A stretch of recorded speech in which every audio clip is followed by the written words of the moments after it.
जय दीप शक्ति धाम के जय। ओम जय दीप शक्ति धाम के जय। परम पिता परमेश्वर भोलेनाथ और माता पार्वती पृथ्वी पर भ्रमण कर रहे थे। वहाँ देखा कि एक राजा जो है बहुत अच्छा धार्मिक कार्य कर रहे हैं, उनका परिवार बहुत अच्छा चल रहा है और वो अपने राज्य में बहुत संतुष्ट हैं। राज्य इस प्रकार उनका राज चल रहा था। वहाँ कीर्तन भागवत पूजा पाठ धार्मिक काम बहुत अच्छे चल रहे थे। एक बार राजा और रानी वो घूमते घूमते अपने बगीचा की तरफ गए तो बगीचा में देखा एक पेड़ है, उसमें तोता और मैना दोनों आपस में बैठे आपस में बात कर रहे थे। उसी समय रानी के नज़र पड़ी और कहा देखो ये कितनी अच्छी जोड़ी है तोता मैना की। तो राजा कहने लगे ये आप कैसे पहचान रही, ये तोता मैना है कि ये तोता तोता है या मैना मैना है। तो रानी कहने लगी हम पंछियों के बारे में जानते हैं, पंछियों के कौन क्या है हम इसके बारे में जानते हैं, इसके बारे में हमको मालूम है।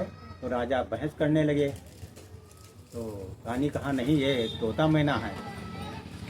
तो अब यहीं पर बात छिड़ गई राजा और रानी की दोनों लोग यहाँ तक छिड़ गई कि राजा कहने लगे कि ये तोता मैना हुआ तो हम रात छोड़कर 14 साल के विदेश बाहर चले जाएंगे। ये देखो मैना मैना मैना या तोता तोता हुए तो आपको यहाँ से निकल जाना होगा। तो रानी ने कहा ठीक है। इस बात पर यहाँ तक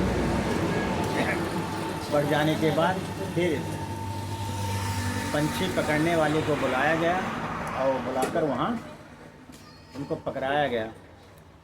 तब पंछी पकड़ने जो आया था उसको रानी ने कहा कि ये तोता मैना ये तो बात सही है, तो भी कहाँ सही है। तो लेकिन आपको ये कार्य करना है, ये राजा को तोता ही तोता बताना और उनको 1000 असरफी दे दी कि हम जो घर से निकल जाएंगे तो राज्य में कोई प्रभाव नहीं पड़ेगा और राजा 14 साल के लिए निकल जाएंगे तो 14 साल में राज सब चला जाएगा।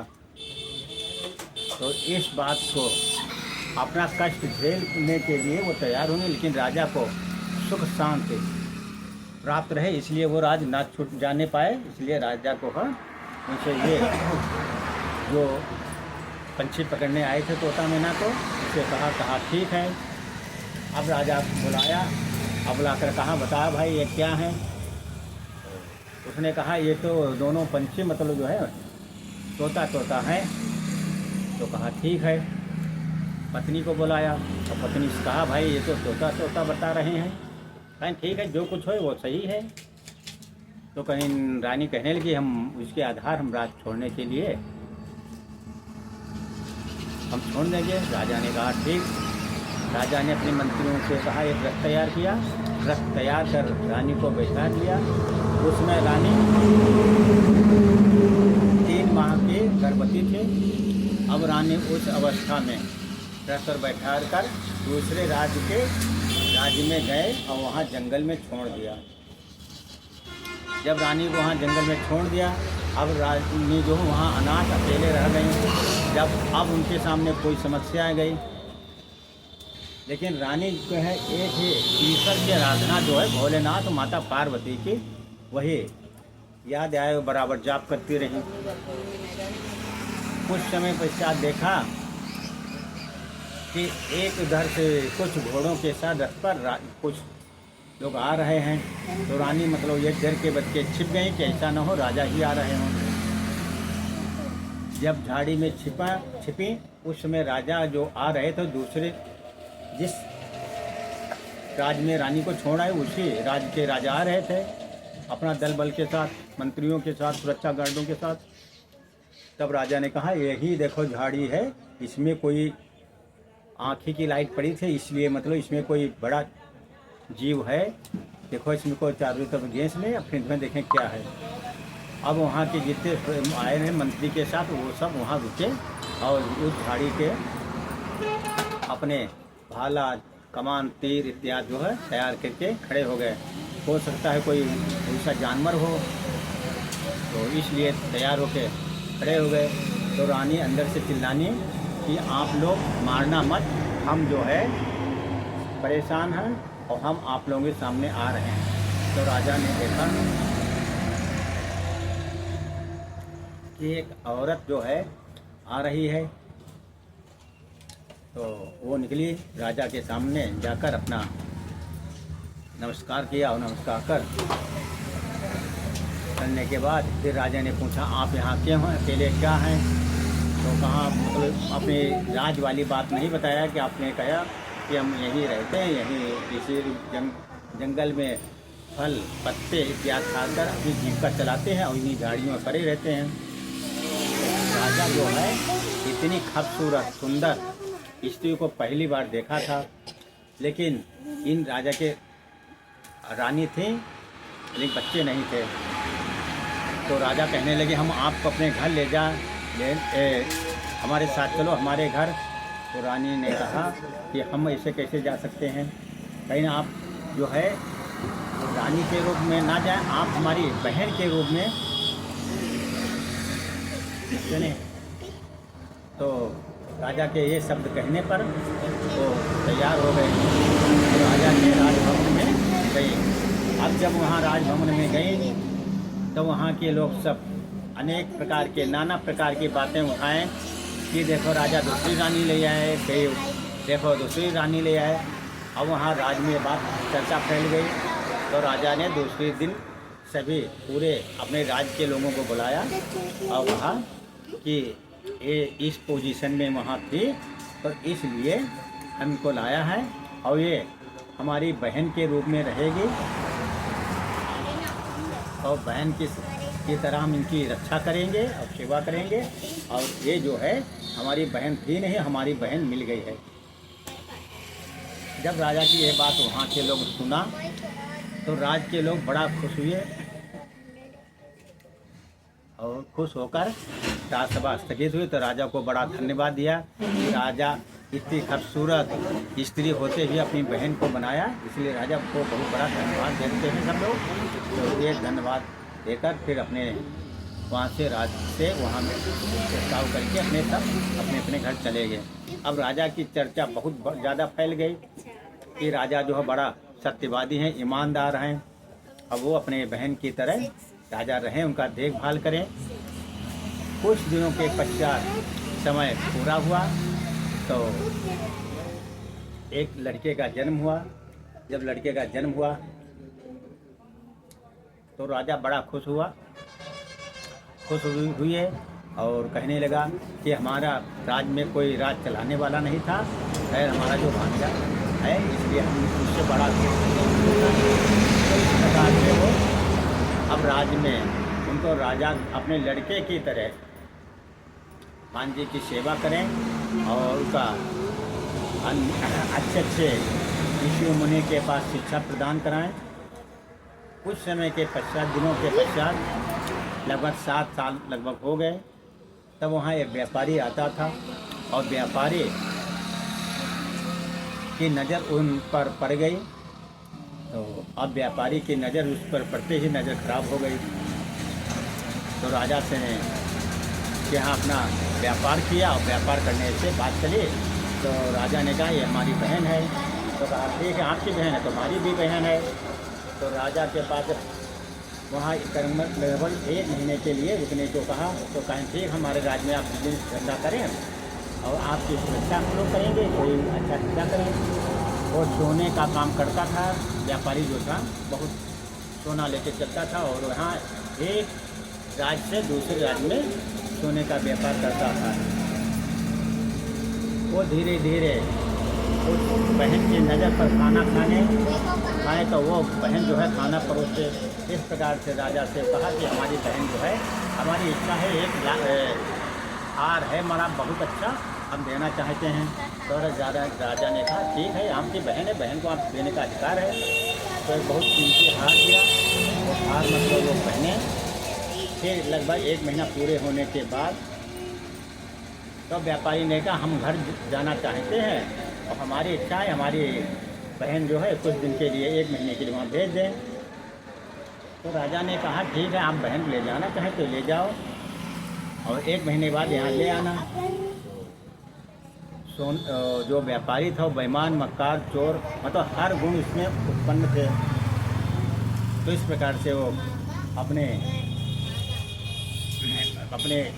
व्यापार के यहाँ करके और अपने घर के लिए रवाना हो गया। चलते चलते रास्ते में रात में रुके, वहाँ रात में रुके और वहीं जो है अपना रहे सब।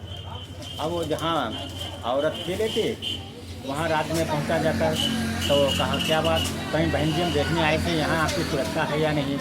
चला गया। फिर वो दूसरे दिन अपने धीरे धीरे रात में सुबह हुआ चला और चलते चलते अपने राज में पहुँचा जाए महल में, वहाँ रहा। अब उसकी नज़र जो है उसकी बहन को छोड़कर उसकी स्त्री बनाने की नज़र आ गई। जबकि इस व्यापारी से पहले से बहुत कई औरतें थी। वो व्यापार औरतों का करता था, सोने का करता, जो भी मतलब उसका पैसे से मतलब था कि किसी प्रकार उसके पास पैसा आए। तो इस प्रकार से वो अपना ये भी व्यापार करने लगा। तो वो मतलब जो है अब उनके कहने पर ना आए, तब उसका बहुत दंड, उसको एक कमरे में बंद कर दिया।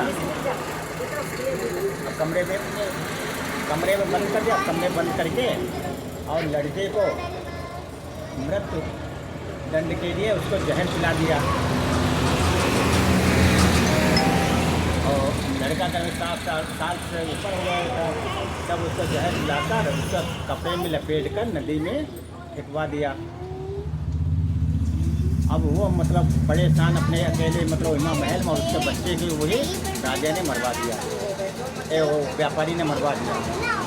बच्चा वो लपेट कर जिस नदी में डाला, वहाँ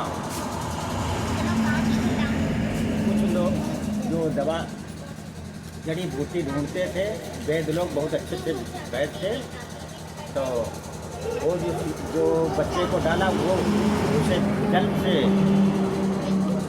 उतराते हुआ एक लकड़ी पर मिल गई, उस लकड़ी के ऊपर पहुंच गया। इससे वो बहते बहते कुछ दूर तक पहुंच गया।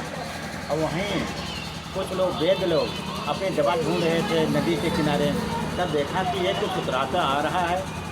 तो एक वैद्य की नज़र पड़ी, तो वो सब देखने लगे। कहा देखा कि इसमें क्या है, चादर में लपेटा है। जब वो किनारे आ गया तो उसको नदी में घुस के देखा, तो उसने देखा छोटा बालक लपटा हुआ है और उससे कुछ डुबकी चल रही है। तो वैद्य ने उसको निकाला और निकाल कर उसका पानी ने दूसरे पर रखा, तो देखा तो डुबकी चल रही। तब भी अपनी कुछ दवाएँ वहीं दिया, फिर अपने घर ले गए। घर ले जाकर उसका इलाज किया। इलाज करने के पश्चात वो ठीक हो गया। जब ठीक हो गया और इधर राजा जो है वो बड़ा रानी को यातनाएं कर रहा था। अब वो राजा ये लगभग 3 महीने हो गया, 1 महीने का वादा किया था। तो वो राजा जो है अपने राज्य से चलकर वही व्यापारी के यहाँ आ रहे थे। उधर वो जो उनकी औरत ये थी वो भी राजा यही व्यापारी यहाँ आ रहे थे कि मतलब ये व्यापार मतलब पहुँचा वहाँ नए राज्य में। इसलिए बहन देखा कि मतलब क्या बात हमारे राज्य में व्यापारी पहुँचा नहीं, तो इसलिए वहाँ वो आ रहे थे। इधर व्यापारी आ रहा था, उधर मतलब जो व्यापारी जो अपने है उसका यातना परेशान कर रहा था। तो धीरे धीरे राजा उसके राज्य के पास पहुँचा और इधर से राजा अपने इधर से आ रहे थे और उसको ये बात बताई कि राजकीय ने बताई ये बात है और हमारी माँ को वो बंद किए हुए है। तो वहाँ वो वैद्य लोग थे, उनका एक ग्रुप वहीं थे डाकुओं का, उससे मिले। तो डाकू मतलब जो है बड़े बड़े आदमी के लूटपाट करते थे और गरीबों की सहायता करता थे। उन डाकुओं का अत्याचार नहीं बल्कि वो दान पुण्य रूप में करते। बड़ा आदमी है उसको लूट कर और छोटे गरीबों की सहायता करना, इस प्रकार के काम करते थे। तब वो अब वैद्य और डाकू ये सब अपने लड़के के कहने के आधार पर उस राज्य में पहुँच जा रहे थे। वैद्य के यहाँ उधर से राजा वो आ रहे थे अपना कि 3 महीना हो गया अभी तक पहुँचे नहीं। और इधर से उधर वो दोनों की मुलाकात एक जगह हो गई। तो राजा ने कहा, लड़के को देखा तो लड़के से पूछा क्या बात है, 7 साल के ऊपर है, तो पूरी बात बताई कि ये जो है यहाँ से ले गया वो मतलब माता जी को वहाँ बंद कर दिया कमरे में और हमको अपने को बताया कि ये जहर पिला दिया, जहर पिलाकर और नदी में छिड़वा दिया और फिर ये लोग पता नहीं कैसे का बचाए हैं। तो ये बात सुनकर उनको बड़ा उत्साह लगे। फिर वैद्य ने कहा कि ये तो मतलब हमारा धर्म था कि यदि कोई बाहर जा रहा है और हमारे लायक है तो उसको हमने बचाया, ये तो हमारा धार्मिक काम था। तो इसलिए राजा उन पर बड़ा खुश हुआ। अब राजा को बहुत ज़्यादा गुस्सा लगे कि चलो उससे मिलेंगे चल के। उधर डाकुओं का क्रोध और ज़्यादा बढ़ गया कि वो मतलब बहन के रूप लाया और उसको पत्नी में के रूप में रखना चाहता था, इसलिए वहाँ डाकू उनको भी बहुत बड़ा क्रोध आया। अब इधर से एक पहुँचे जा रहे थे, उधर जिनकी रानी वो थी वो भी राजा अपने यहाँ व्यापार लिया रहे थे। तो वहाँ ये लोग पहुँचे, उसमें राजा बैठे हुए थे। तब पूछा क्या बात है क्या बात नहीं। तब राजा वो तो जानते थे हमारे राज्य के करीबी राजा हैं, इसलिए वो तो जानते थे हमारे राज्य के करीब हैं। तो पूरी बात बताई कि हम अपने मंत्रियों के साथ अपने जंगल में घूम रहे थे तो जंगल में एक औरत मिली, वो झाड़ियों में भूखी प्यासी और पत्ता भूखे में पत्ता फल इत्यादि खाकर अपनी जीविका चलाती थी। तो उसका लेकर अपने घर ले गए और वो अपनी हमारी वो बहन के रूप में रहते हैं। उसका एक बालक है और बालक जो है लगभग 7 साल के ही बालक है। तो राजा ने कहा अरे वो तो शायद हमारी ही लड़की पत्नी थी जिसको हमने छुड़वाया था।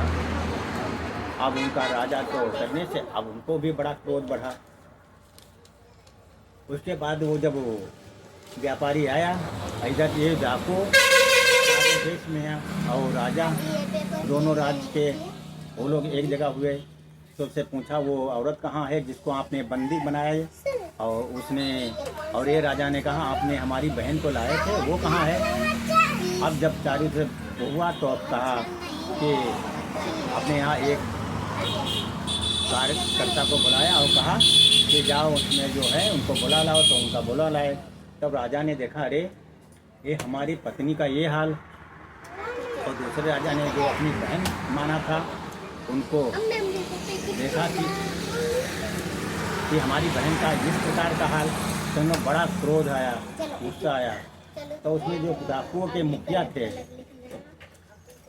उसने पूरी दोनों तरफ बात सुनी। तो उनका बड़ा क्रोध है और डाकू को रहम तो उनका होता नहीं। उन डाकू ने अपनी तलवार निकाली और जो व्यापारी के पेट में घुस दिए। जब पेट में घुस दिए वो तो वहीं व्यापारी खत्म हो गया। तब दोनों राजाओं ने कहा अब इसका जो है इस राज्य का महल का मुखिया कौन होगा। और वहाँ के जो थे वो सब भाग गए, अपने जीव का जान बचाने के बचाता सब भाग गए। तब दोनों राजाओं ने कहा कि आपके पास राज्य है ये और इधर हमारे पास राज्य है। और ये डाकू और जो वैद्य थे ये राज्य के अधिकारी ये लोग हैं कि इन्होंने उसकी जान बचाई है। ये धके में ना मिलते तो इसकी जान नहीं बचती। तो यहाँ के राज्य का जो महल के अधिकारी जो है यही हकीम और डाकू हैं। तो डाकू ने कहा हम तो अपना फर्ज अदा किया, जो अधर्म अन्याय अधर्मी है उनका ऐसे लोगों को हम नहीं बख्शते हैं और उनको जो ईमानदार हैं उनकी हम सहायता करते हैं। इसलिए इसको हम मारा है कि अधर्मी अन्यायी था, इसलिए हमको यही मार दिया है।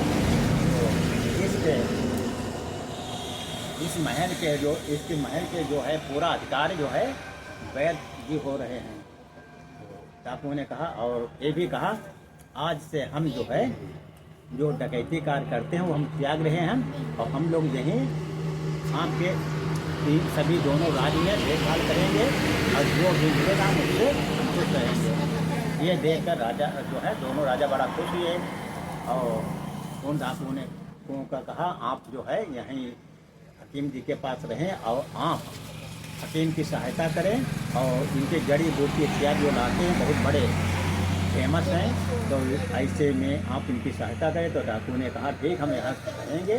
और दोनों राजाओं ने कहा कि जो बहन बनाई थे उसने कहा रानी को कहा जो आप जब इच्छा हो आप यहाँ आ सकते हैं, जिस प्रकार ये हमारी बहन है इस प्रकार आपकी ये बहन हुई और आपके यहाँ पूरा अधिकार यहाँ आने का है। और राजा ने दूसरे ने कहा कि आपके यहाँ जब वहाँ जाने का अधिकार, इसी प्रकार आपने हमारे बच्चे की रक्षा की है और राज्य को संकट या कोई बात है तो उसकी रक्षा करना आप लोगों का धर्म है। तो डाकू ने कहा ठीक है पूरा आपका साथ देके। और ये कहकर राजा ने अपने रानी और लड़के के साथ राजा अपनी बहन को विदा कर दिया। जब वहाँ गए तब रानी से पूरी बात बताई। तो रानी से पूछा आपने ऐसा क्यों किया? तो जिस पंछी को महीना बताया तोता बताया था उसको बुलाया। तो उसे कहा आपने ऐसा क्यों किया? तो उसने कहा कि रानी ने कहा था ये सत्यदाय वो तोता था और मैना थी, लेकिन रानी ने हमें 1000 असरफी दी थी झूठ बोलने के लिए, इसलिए वो असरफी हमारे पास आज भी रखी हैं, एक भी नहीं खर्च किया है। लेकिन यहाँ पर यदि आप चले जाते तो पूरा राज जो है चला जाता। इस पर दूसरा राज करने लगता। रानी गई और एक भोलेनाथ की बहुत बड़ी भक्त थी और उसकी तपस्या बल से और भोलेनाथ की तपस्या से और राज और ये सब जो है मिल गया है। इसलिए जो है हमने झूठ बोला, जो ईश्वर करते हैं वो अच्छा करते हैं। इस प्रकार राजा जो हैं उसको कहा जो इन्होंने असरफी दी थी वो सब आपका अधिकार है, आप ले लें। और बहुत सा धन दिया और रानी से कहा कि आप अपने की परेशानी करके और हम पर जो है क्यों ऐसा किया? तो रानी ने एक शब्द कहा कि यदि हमारा कुछ भी होता, यहाँ कई रानी थी, लेकिन आपका कुछ हो जाता तो पूरा राज चला जाता, तो हमारे यहाँ रहने से क्या फ़ायदा होता? राजा को ये बहुत बात समझ आई। तो राजा ने कहा आज से हम अहंकार त्याग रहे हैं और किसी की बहस किसी प्रकार का त्याग नहीं करेंगे कि सत्य बात कही असत्य कर दी जाती है। इसलिए राजा ने उसी से अपना प्रण कर लिया कि हम आज से अपना किसी से बहस नहीं करेंगे, जो काम जो है वो सत्य है वो सत्य होता है। इस प्रकार से राजा और रानी अपने महल में रहने लगे। अब इधर ये राजा एक महल के यहाँ के राज के मालिक थे और उधर दूसरा जो बहन बनाया था उनके यहाँ को भी संतान नहीं थे, तो वो भी वहाँ के मालिक यही जो इन राजा का लड़का था वहाँ की भी राजा के अधिकारी है, राज्य के अधिकारी है। और जो बाबा लोग जो वैद और डाकुओं ने रक्षा की थी वहाँ का भी वह लड़का अधिकारी हुआ। इस प्रकार से वो राजा एक जगह का नहीं बल्कि 3 जगह के संपत्ति के अधिकारी हुआ। तो ईश्वर कहते हैं जो होता है वो अच्छा होता है। तो रानी ने कहा कि जो काम किया ईश्वर ने, हम ईश्वर पर भरोसा किया, भोलेनाथ पर भरोसा किया, अब भोलेनाथ जो किया वो अच्छा किया। तो इस प्रकार से कष्ट तो होता है, ईमानदार परेशान होता है, लेकिन उसको सफलता अवश्य मिलती है। बेईमान जो है मक्कार है, वो उसमें बेईमानी तो अच्छा लगता है, लेकिन जब उस पर कष्ट पड़ता है तब वो जो है जिस प्रकार से डाकू ने उस वैद्य को मृत्यु दंड दिया, इसी प्रकार का उनका हाल अत्याचार्य धर्मियों का होता है। ओम जय दीप सत्यधाम की जय। ओम जय दीप सत्यधाम की जय।